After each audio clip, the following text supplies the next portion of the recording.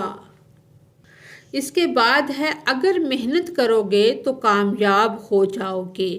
محنت کامیاب یہ اسم ہے، کرو گے ہو جاؤ گے یہ فعل ہے، اگر تو یہ کیا ہے، یہ حرف ہے۔ اس کے بعد ہے حروف فجائیہ۔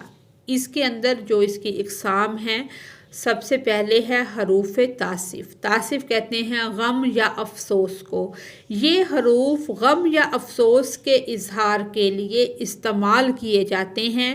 افسوس کے لیے جو لفظ ہم استعمال کرتے ہیں، ہیف، وائے، ہائے، اف، ہے، یعنی کہ ہائے ہائے یا ہے، یہ سب کیا ہیں، حروف تاسف ہے۔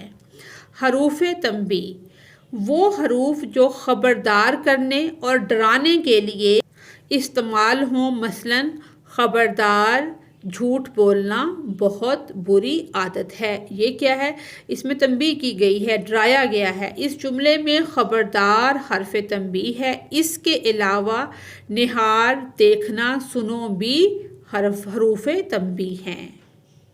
اس کے بعد ہے حروف تحسین یا انبساط۔ کسی کی تعریف یا خوشی کے اظہار کے لیے بولے جانے والے الفاظ کو حروف تحسین یا حروف انبساط کہتے ہیں۔ مثلاً سبحان اللہ، ہم کسی کی جب تعریف کرتے ہیں یا خوش ہوتے ہیں تو جب بچہ اچھا سبق پڑھتا ہے تو ہم کہتے ہیں شاباش، بہت خوب، واہ واہ، مرحبا وغیرہ۔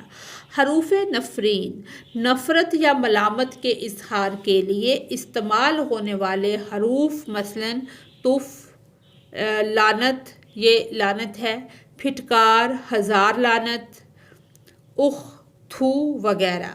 حروف استعجاب یعنی کہ تعجب اور حیرانی کے موقع پر استعمال ہونے والے حرف، مثلاً اللہ اللہ، اللہ اکبر، حاشا و کلا، اوہو وغیرہ۔